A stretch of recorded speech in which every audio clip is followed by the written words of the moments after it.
Okay, so we're gonna do the chin tuck exercise. With the chin tuck exercise, you wanna make sure that your head is back enough where you're not compensating in the front of your throat. You're gonna do it with breath. So you're gonna tuck the chin, engaging the breath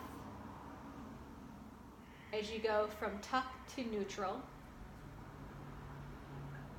and then engaging the breath as you bring your chin back into tuck. And you're gonna wanna do this 3 times with 3 breaths. And now we're gonna move into fish pose.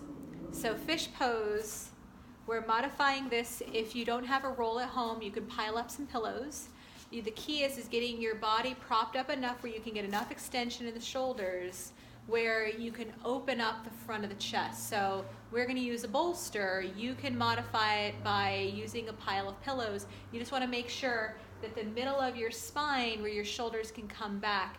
And if you look with Mercedes, her shoulders are starting to open up and there's a nice opening in the back here. So you want your back to be neutral. You also want to make sure your head is propped up, that you're not fully dropping your head back in. So if you need to put another pillow underneath the base of your skull, get a nice comfortable position, but enough to just get things to open up.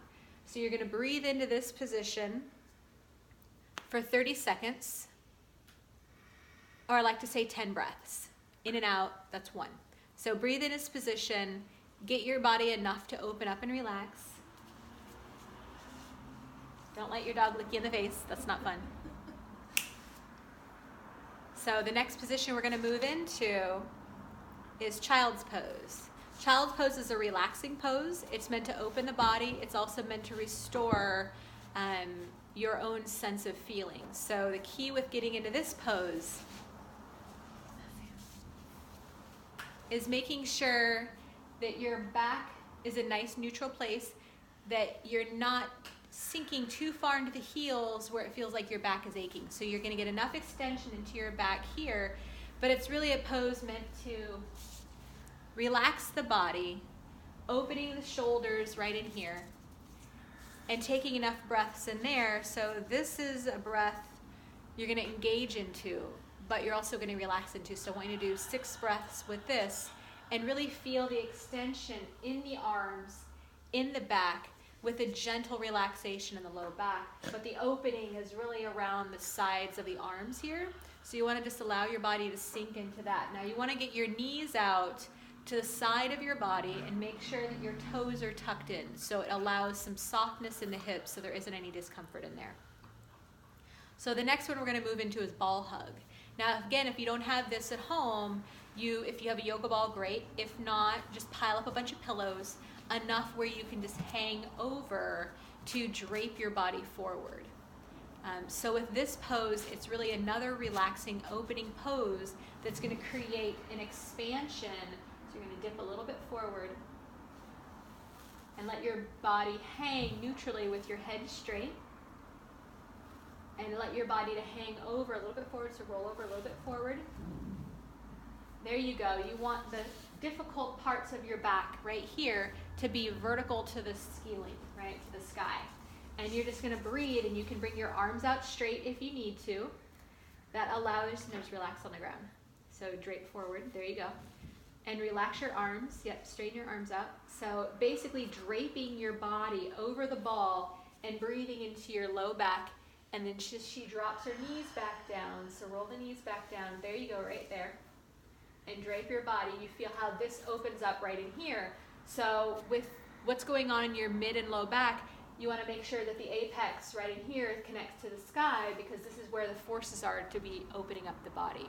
So that's going to be key for you, making sure that you roll around on here until you can feel the spots that open up. So next we're going to do legs in the air with a bolster. And so imagine there's a wall. You're going to face that other direction. So imagine there's a wall there. So these are going to be legs up the wall. And Mercedes is going to be having a pretend wall. So imagine the back, we've got a wall. Now, if you don't have a bolster at home, just pile up some pillows. And you're going to prop so your hips are a little higher. And so this is going to take some space discomfort from the low back and take a little space to expand in there to decrease some of the tension.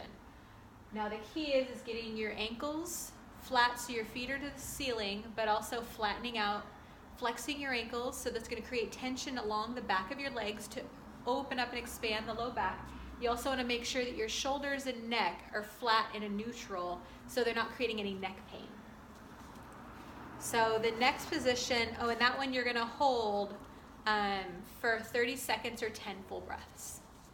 So the next one we're going to move into is reclining bound angle in butterfly. Now this one is going to be opening up the hips. And again, you can do them without the dogs. That makes it easier. But pile up some pillows until you can feel enough opening in the pelvis, because the opening should be right around the legs in here. Now Mercedes has been doing this a lot, so yours might look a lot different and you might have to lower your pillows down a little bit. But since you've been on the bolster, you get a sense to feel what it feels like. So this will help you get a sense of how to open up the low back, open up the hip flexors, and open up the hips. It's a full pelvis opening, the stretching, which will release some of the low back pain. So the next one we're going to move into is hero's pose. This is a neck roll, and now this is about getting momentum and opening into the neck, creating some active dynamic stretching. And working with the block helps to engage the midline core. So if you don't have a block, it also raises you up out of your seat bones so that your knees aren't bothered. So you can just put a little pillow below your butt in between your heels. So if you look, if Mercedes turns sideways, you can see where the block is creating a little space. So you can sit on a pillow right in there, not on the ankles, but this actually raises you up so you take the stress off your knees. So hero's pose neck roll, we're going to roll the neck into multiple directions to ease the tension front, back, and side. This is really important to make sure that you're breathing and you're going slow and you're not jamming. So be really cautious of forcing your neck into certain positions and just let the neck gradually move with gravity. And this one you're going to do also 10 breaths and then go the other direction 10 breaths. And if you find a spot that feels a little bit more like you want to just allow the body to stretch into it, go gently, don't overdo it.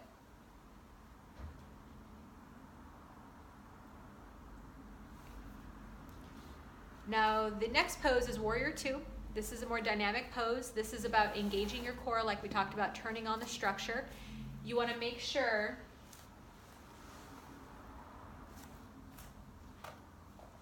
wrong direction.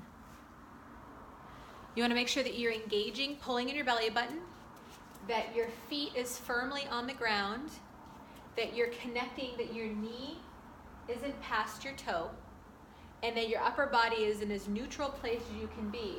Now, it's an engagement from the front and back. So we're turning on the inner leg muscles, we're turning on the core muscles, and we're pushing off into the ground. So you need to make sure that you're engaging your feet front and engaging your back feet. Now this is a pose that's supposed to activate strength and supposed to activate heat in the body. So you want to really make sure you breathe and not clench your jaw. Also, you want to engage and bring your shoulders back and down so there's an opening in the chest. This is a strong pose. This is taking all the strength and putting it into one position. So you're going to do this for 30 seconds, really making sure you can drop into the lower knee if you can, and really engage the back leg. So we'll start you on this. Enjoy.